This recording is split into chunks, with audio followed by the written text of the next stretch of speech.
Base dito sa ating satellite animation, wala tayong nakikitang deep convective cloud sa anumang bahagi po ng ating kalupaan na maaaring magdulot ng tuloy-tuloy na malalakas na pagulan. Ridge of high pressure area pa rin yung nakakaapekto dito sa bahagi ng Northern Luzon at magiging mainit at maalinsangan pa rin po yung ating panahon sa malaking bahagi ng ating bansa. Nananatili din po mababa yung possibility ng mga pag-ulan. Ngunit dito sa area ng Mindanao, posible pa rin po yung mga isolated rain showers, dala ng localized thunderstorms. And bukod po dito, yung bagyo naman na minomonitor natin sa labas ng ating area of responsibility na may international name na Sinlaku ay huling namataan sa layong 2,620 kilometers east of southeastern Luzon. So nasa labas pa po ito ng ating area of responsibility and yung maximum sustained winds niya ay 185 kilometers per hour at may gustiness na umaabot sa 230 kilometers per hour. Ito po ay nasa super typhoon category pa rin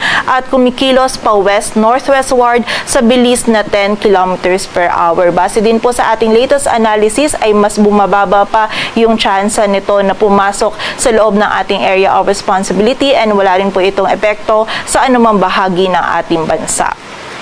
And may kita nga po natin dito sa ating tropical cyclone forecast. Base po ito sa latest natin na TC threat potential na mananatili nga pong malayo itong si Bagyong Sinlaku sa anumang bahagi ng ating kalupaan dahil magre-recurve nga po ito habang binabaybay ang karagatan.